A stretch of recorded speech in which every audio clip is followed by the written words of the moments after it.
മലയാളികൾക്ക് ആര്യവേപ്പിനെ പരിചയപ്പെടുത്തേണ്ട ആവശ്യമില്ല. പണ്ടൊക്കെ എല്ലാ വീടുകളിലും ഉണ്ടായിരുന്നതാണ് ഒരു ആര്യവേപ്പിൻ്റെ തൈയെങ്കിലും. ഇപ്പോൾ ഇല്ലാതായി തുടങ്ങി. സത്യം പറഞ്ഞാൽ ഫ്ലാറ്റുകളിൽ താമസിക്കുന്നവർക്ക് വരെ ചട്ടിയിൽ ഒരു ആര്യവേപ്പ് വെച്ച് പിടിപ്പിക്കേണ്ടതാണ്. കാരണം എന്താണെന്നോ, മാറിയ ഭക്ഷണ രീതികൾ, ജീവിത രീതികൾ, ഇതുകൊണ്ടൊക്കെ ആയിരിക്കണം ആധുനിക ശാസ്ത്രം ഗ്യാസ്ട്രൈറ്റിസ്, IBD, IBS, അതുപോലെ സിബോ, സ്മോൾ ഇൻറ്റസ്റ്റൈനൽ ബാക്ടീരിയൽ ഓവർഗ്രോത്ത്, ഇങ്ങനെയൊക്കെ ഓമനപ്പേരിട്ട് വിളിക്കുന്ന പലതരം ഉദരസംബന്ധമായ അസുഖങ്ങൾ ഇന്നത്തെ തലമുറയ്ക്ക് വളരെയധികം കൂടുതലാണ്. ഇതിന് പാരമ്പര്യമായി നമ്മൾ ഉപയോഗിച്ചുകൊണ്ടിരുന്നിരുന്ന ഒരു ചെറിയ സൂത്രമാണ് ഇന്ന് നമ്മൾ കാണിക്കാൻ പോകുന്നത് കേട്ടോ.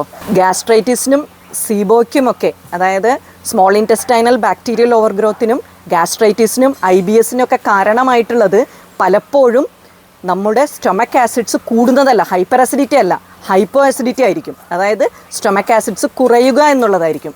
അതിനും അതുപോലെ തന്നെ പല വിധത്തിലുള്ള നമുക്ക് ചേരാത്ത, നമുക്ക് ദ്രോഹം ചെയ്യുന്ന ബാക്ടീരിയകൾ വയറിൽ വളരുന്നതിന്, നമ്മുടെ ഉദരത്തിൽ വളരുന്നതിന് വളരെയധികം ഫലപ്രദമാണ് ഈ ആര്യവേപ്പിൻ്റെ ഇല. ആര്യവേപ്പിൻ്റെ ഇലയിൽ അതിൻ്റെ ഗുണം ഒന്ന് ഓഗ്മെൻറ്റ് ചെയ്യുന്നതിന് വേണ്ടിയിട്ടാണ് അതിൽ കുരുമുളക് ചേർക്കുന്നത്. സ്വാമി നിർമ്മലാനന്ദഗിരിയാണ് എനിക്ക് ഈ ഗ്യാസ്ട്രൈറ്റിസിൻ്റെ ഇഷ്യൂ ഉണ്ടായിട്ട് അത് മാറ്റിത്തന്നത്. അതിന് വെറും 5 ദിവസം കൊണ്ടാണ് എനിക്ക് നല്ലൊരു ഫലം കിട്ടിയത്. ഇതുപോലെ 5 ആര്യവേപ്പിൻ്റെ ഇലയും അതിൻ്റെ കൂടെ 5 കുരുമുളകും ചേർത്ത് അരച്ച് ഒരു ചെറിയ ഉരുളയാക്കിയിട്ട് വെറും വയറ്റിൽ വിഴുങ്ങുക എന്നാണ്. ഒരു ദിവസം കൊണ്ട് തന്നെ അതിൻ്റെ റിസൾട്ട് ഉണ്ടാവാറുണ്ട്. 5 ദിവസത്തിൽ കൂടുതൽ കഴിക്കാൻ പാടുള്ളതല്ല. പിന്നീട് എപ്പോഴെങ്കിലും ഇതുപോലുള്ള അവസ്ഥ ഉണ്ടായാൽ അപ്പോൾ മാത്രം കഴിക്കാം. ഇതുപോലെ 5 തണ്ട് ആര്യവേപ്പിലയിൽ നിന്നുള്ള ഇലകളെടുക്കുക. അതിനോടുകൂടെ 5 മണിയാണ് കുരുമുളക് വേണ്ടത്. പ്രത്യേകം ശ്രദ്ധിക്കണം, 5 മണി കുരുമുളകേ ആവശ്യമുള്ളൂ. 1, 2, 3, 4, 5. ഇത് ഇനി വെള്ളം ചേർക്കാതെയാണ് അരച്ചെടുക്കേണ്ടത്. നിങ്ങളുടെ വീട്ടിൽ ഇഞ്ചിയും ഉള്ളിയൊക്കെ ചതയ്ക്കുന്ന ചെറിയ ആട്ടുകല്ല് പോലത്തെ സംഗതി ഉണ്ടാവുകയാണെങ്കിൽ അതിലരച്ചെടുത്താൽ മതി. ഇത് അരച്ചു വരുമ്പോൾ ഒരു ചെറിയ നെല്ലിക്ക വലിപ്പത്തിലുണ്ടാകും. ഇതാണ് കഴിക്കേണ്ടത്. ഇത് ഒരുമിച്ച് വിഴുങ്ങാൻ പറ്റാത്തവർക്ക് ഇതുപോലെ 2ഓ 3ഓ ചെറിയ ഉരുളകളായിട്ടും വിഴുങ്ങാം. കയ്പ്പാണല്ലോ, അതുകൊണ്ടാണ് പറയുന്നത്. ഞാനിത് ഒരുമിച്ച് കഴിക്കാനുള്ള ബുദ്ധിമുട്ട് കൊണ്ട് ഞാൻ ഇതുപോലെ 2 ഉരുളയായിട്ടും കഴിക്കാം.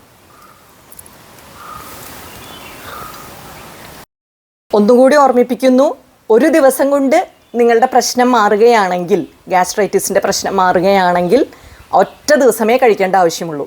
മാക്സിമം ഇത് 5 ദിവസമേ കഴിക്കാൻ പാടുള്ളൂ. ഒരു 8-9 വയസ്സിന് മുകളിലുള്ള കുട്ടികൾക്കേ ഇത് കൊടുക്കാവൂ. കുട്ടികൾക്ക് കൊടുക്കുമ്പോൾ ഇതിൻ്റെ പകുതി കൊടുത്താൽ മതി. ഒരു 12 വയസ്സ് വരെ ഉള്ള കുട്ടികൾക്കാണെങ്കിൽ ഇപ്പം ഞാൻ കാണിച്ച അളവിൻ്റെ പകുതി മാത്രമേ കൊടുക്കേണ്ട ആവശ്യമുള്ളൂ. കുട്ടികൾക്ക് വേണമെങ്കിൽ 2 തവണയായിട്ടും കൊടുക്കാം. രാവിലെ ഇതുപോലെ പകുതിയും രാത്രി മറ്റു പകുതിയും കഴിക്കാം.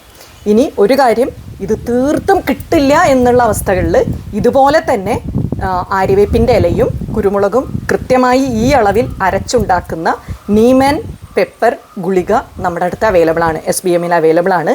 വീണ്ടും പറയുന്നു, ഇത് പച്ചയ്ക്ക് അരച്ച് കഴിക്കുന്നതിൻ്റെ 5-1 ഗുണം പോലും ഗുളിക കഴിച്ചാൽ കിട്ടില്ല. ഒരിക്കലും ഇത് കിട്ടില്ല എന്നുള്ള സാഹചര്യത്തിൽ മാത്രം നിങ്ങൾക്ക് ഈ ഗുളിക കഴിക്കാവുന്നതാണ്. പ്രത്യേകം ശ്രദ്ധിക്കണം, ഇത് ഒരു പരിപൂർണമായ ചികിത്സയല്ല. വിശദമായ പരിശോധനകളിലേക്കും ചികിത്സയിലേക്കും പോകുന്നതിന് മുമ്പ് ചെയ്തു നോക്കാൻ പറ്റിയ ഒരു ഗൃഹവൈദ്യ പ്രയോഗമാണിത്.